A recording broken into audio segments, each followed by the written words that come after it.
Apakah kalian sedih di saat Ratu Elizabeth meninggal dunia? Beliau seorang ratu yang sudah bertahta selama 70 tahun. Beliau dikenal di seluruh dunia.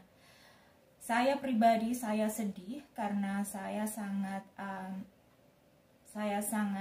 bukan mencintai ya, karena saya tidak mengagumi. Saya mengagumi Ratu Elizabeth karena karakter beliau dan juga bagaimana beliau memimpin kerajaan England atau Inggris ya. Jadi saya merasa sedih dan kehilangan meskipun saya tidak ada relasi dengan beliau. Jadi dari jauh saya memantau dan melihat karakter beliau, saya mengagumi sekali. Jadi saya merasa sedih. Anyway, hari ini kita akan berbicara tentang perasaan dan bagaimana perasaan dan emosi itu berbeda. Kalau kalian baru di channel Kak Sas, hai, saya Kak Sas atau Sas. Saya tinggal di Amerika bersama keluarga saya dan suami beranak satu. Dan saat ini saya bekerja di Amerika dan juga seorang ibu rumah tangga. Anyway, apakah kalian pernah berpikir tentang apakah antara perasaan dan emosi itu berbeda ya?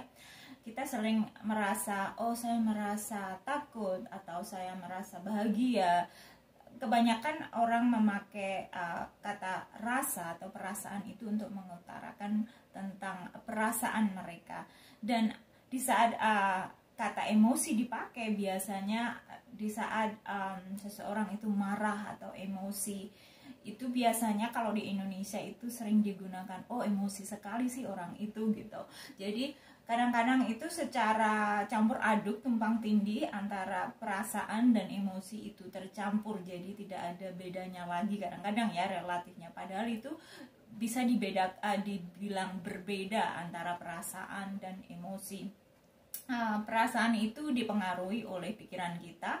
Jadi kadang-kadang perasaan bisa perasaan yang salah karena pemikiran yang kita masukkan ke dalam pikiran kita itu adalah pikiran salah, atau mungkin kadang-kadang negative self thoughts, like kalian mempunyai pikiran-pikiran yang negatif. Nah, perasaan itu ada distimuli dari input perasaan yang pikiran yang negatif tadi. Jadi kita mengeluarkan perasaan yang mungkin tidak nyaman atau perasaan feeling negatif ya. Kalau kita, makanya di positive psychology banyak orang menggunakan think positive, but at the same time thinking positive is good, but at the same time we can't deny the reality of things in life. Seandainya kita bersedih, kita tetap harus mengutarakan atau mengakui kalau kita bersedih. Oke, kembali lagi ke perasaan. Jadi kalau biasanya kasus ada pasien yang self esteemnya rendah, saya akan mengungkap dari dasarnya ya, basicnya, apakah bagaimana mereka memikirkan diri sendiri, mengakses diri sendiri, apakah mereka berpikiran negatif tentang diri sendiri, dan jadi dari situ saya akan bekerja untuk membantu untuk merubahnya dan memberikan statement of fact or truth about themselves ya. Jadi di saat pemikiran-pemikiran negatif itu masuk ke dalam sini, jadi itu akan menstimuli perasaan yang kita punya. Dan bedanya dengan emosi itu biasanya kita lihat secara fisik ya, fisiologi. Jadi kalau ada orang marah, kita bisa melihat mukanya merah atau berpikir dadanya deg-degan, sudah kayak kalian melihat raut wajahnya yang sangat marah. Dan juga bisa dilihat secara kalau orang sedih ya, merasa sedih, kadang-kadang menangis atau kadang-kadang cemberut, kita bisa melihat secara physical atau fisiologi. Jadi kalau kita membedakan antara perasaan dan emosi, itu kita bisa membedakan. Perasaan kita bisa sembunyikan, sedangkan emosi biasanya timbul dalam fisikal, jadi tidak bisa disembunyikan ya. Dan feelings itu atau perasaan itu kadang-kadang salah dan kadang-kadang benar, jadi tidak ada benar dan salah. Dan kita juga campur aduk atau mixed feeling, tidak ada ya satu saja atau dua saja, kadang-kadang bisa mixed feeling. Seandainya kalian merasa, saya example ya, Ratu Elizabeth meninggal, saya merasa sedih, merasa kehilangan. Di sisi lain saya juga relief karena beliau sudah 96 tahun, beliau sudah bekerja seumur hidupnya, beliau juga sampai akhir hayatnya, di akhir harinya beliau duty, service itu yang dia utamakan. Maksudnya Ratu Elizabeth yang beliau utamakan. Saya juga sedih dan juga relief kalau beliau sekarang sudah istirahat untuk selamanya.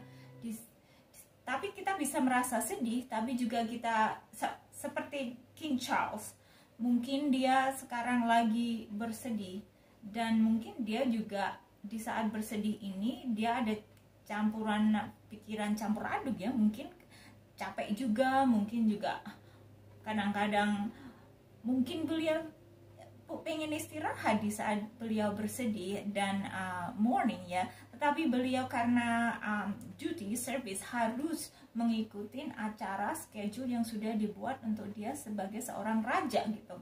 Anyway, perasaan bisa campur aduk. Dan emosi itu biasanya terstimuli oleh kalau kita tidak bisa mengontrol emosi ya, emosi akan mengontrol kita. Jadi penting sekali hubungan antara pikiran yang kita masukkan dan apa perasaan yang timbul dan emosi apa yang akan keluar. Jadi kita sebagai manusia, semakin kita mature, semakin dewasa, kita akan bisa lebih belajar menghandle emosi. Jadi kita tidak menunjukkan rasa marah kita atau memukul orang atau mencaci maki orang. Itu juga karena emosi juga ya, mencaci maki orang itu bisa dihindari kalau seseorang itu bisa mengendalikan emosi. Lagi kita bilang mengendalikan emosi ya, karena emosi itu yang akan keluar sebagai hasil stimuli dari keadaan sesuatu event tersebut ya. Jadi saat ini Kak Sas berbicara antara bedanya perasaan dan emosi, dan video yang akan datang Kak Sas akan membuat video tentang bagaimana mengidentifikasi feeling atau perasaan. Jadi stay tune. Kalau kalian suka video yang begini, silahkan thumbs up dan komen dimana kalian nontonnya, dan kenalkan diri kalian.